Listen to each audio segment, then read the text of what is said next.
Alice in Hell by A.L. Green. There is a common saying that goes, "Curiosity kills the cat." It is a very useful saying, teaching people not to make poor decisions that could ultimately lead to their demise. Unfortunately, some people allow their curiosities to get the better of them, and it eventually consumes them. Kelly was one of those people. Sunday, October 31st, 2004. It was Halloween, Kelly's favourite time of the year. She thought it would be a good idea to decorate her front door with some cheap decorations to let kids know she was handing out candy. At 12:35 p.m, she drove to the local dollar store to buy Halloween candy and decorations. While browsing, she found a shelf full of old VHS tapes. As she looked through them, her eyes fell upon an old copy of Disney's 1951 classic, Alice in Wonderland. "Whoa, I haven't seen this movie in a long time," she said to herself excitedly. Kelly decided to purchase it along with her candy and decorations. When she came back home, it was still too early for trick-or-treaters to be out, so she took some time to prepare her front door. She continued decorating and filled a large pumpkin-shaped bowl with candy. By the time she was finished, it was nearly 4 p.m. She checked if there were any more decorations to put up. When she looked inside the plastic bag from the dollar store, she saw the Alice in Wonderland VHS box sitting all by itself. "Oh, I forgot about this. Maybe I could watch it before trick-or-treaters arrive." Kelly had a VCR DVD player in her living room, so she opened up the box to watch the movie. Something was strange about the tape. The movie's logo was on the front, but it was as if someone had tried to scratch it off with a knife. Kelly figured it must have been a used copy. As she took the movie out of the box, she noticed a strip of masking tape on the back of the video cassette with the words "Play Me" written very poorly, as if a child had written it. "That's weird. Maybe someone was trying to be cute at the dollar store," she reassured herself. She closed her curtains, turned the television on, turned the lights off, and put the tape into the VCR. Kelly was shrouded in darkness, perfect for watching a movie. As the opening title cards were playing, Kelly laid herself down on the couch and was excited to be watching one of her favourite movies from her childhood. The movie started off normally, with nothing out of the ordinary. The picture was a little faded, but it was tolerable for a used copy. For about 10 minutes, the movie played just fine. When it got to the scene showing Alice inside the bottle she drank from, strips of static started appearing on the screen. "What's going on?" Kelly started getting frustrated. "Please don't crap out on me." Suddenly, the entire screen went to static and the movie was gone. "Oh, come on." Kelly became angry and got up to see what was wrong with the tape. As she headed over to the television, the picture came back on. Only this time, it was not Alice in Wonderland. It was an old home video. Kelly was upset, but decided not to fast forward the tape.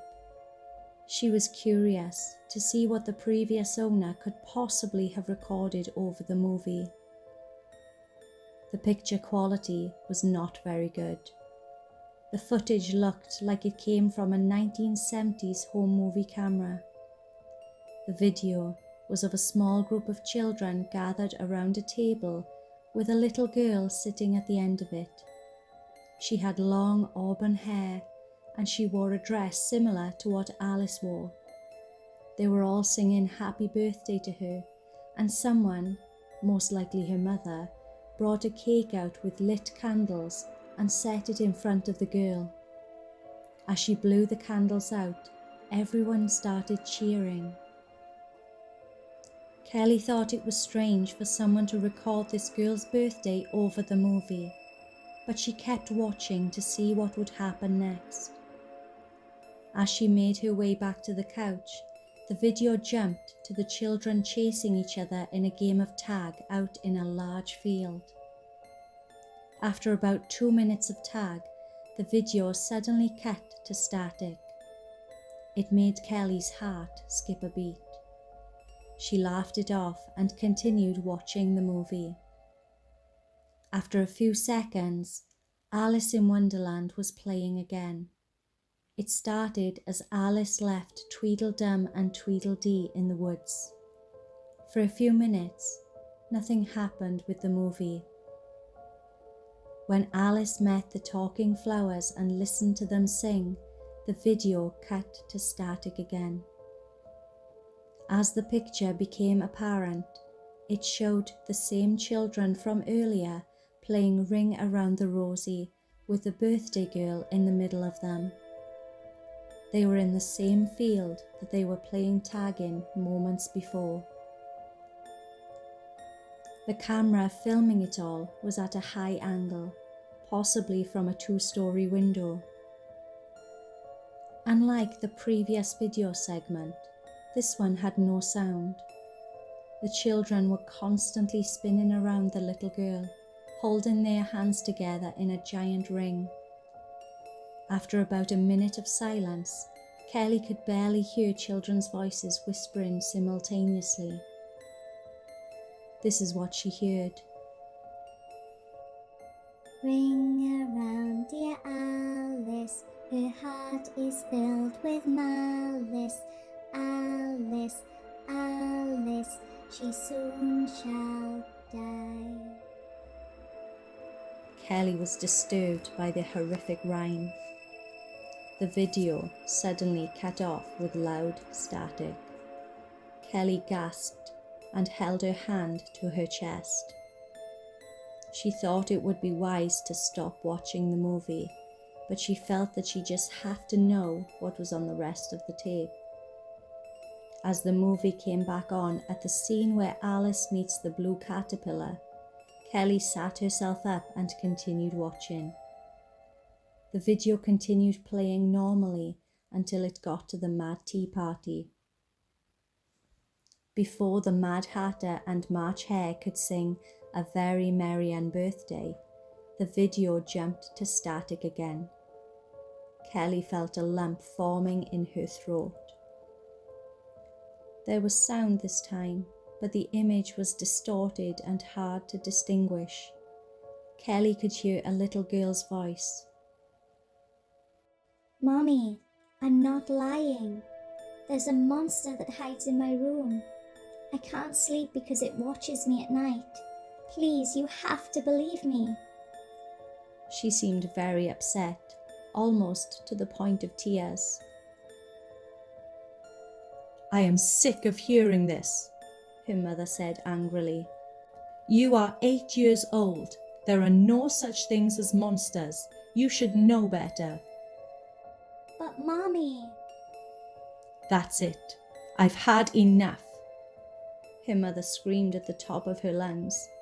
Kelly could hear the girl sobbing softly as the mother stomped her feet. Suddenly, the picture shook violently and became clear.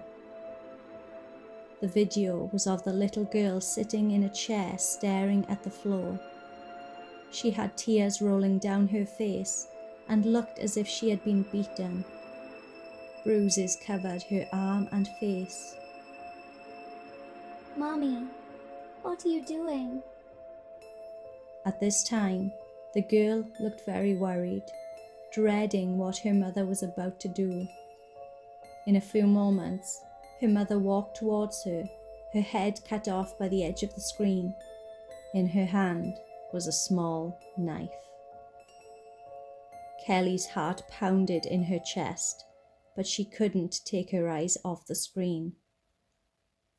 The girl's mother took the knife in one hand, grabbed the girl's cheeks, and forced her to stick out her tongue. I am going to scrape those lies off your tongue. With that, she placed the sharp edge of the knife into the girl's mouth and quickly scraped it across her tongue. The girl screamed in agonizing pain. Kelly could see slivers of bloody tongue fall onto the floor. She suddenly felt nauseous. She got up, ran to the kitchen sink, and vomited. As Kelly washed out her mouth, the video went to a piercing static, making her scream. She slowly crept back to the couch, keeping her eyes glued on the screen. The movie came back to Alice walking away from the tea party disgruntled with the Mad Hatter and March Hare. However bad the video segments were, Kelly felt she had to find out who was filming these terrible things happening to this little girl. The movie got to the scene with Alice getting lost in the Tulgey Wood. Again, the screen filled with static. It only lasted a few seconds before cutting to a video of the girl sitting on the front edge of a bed, crying into her hands. The room she was in was very dark. Everything behind her was cast in shadow. For nearly 3 minutes, she just sat there crying. Not once did she look up. Every few seconds, she would stop and say, Nobody loves me. After a while, a door opened off camera, letting a dim light enter the room. Slowly, a shadowed figure entered the room and floated towards the girl. She looked at the figure and her eyes shot wide open. She began to plead.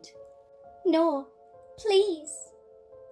Her cries were abruptly severed by the deafening static. Kelly screamed out loud and covered her eyes. After the static died down, she gained the courage to open her eyes. The movie came back on with Alice going into the Queen of Hearts courtyard.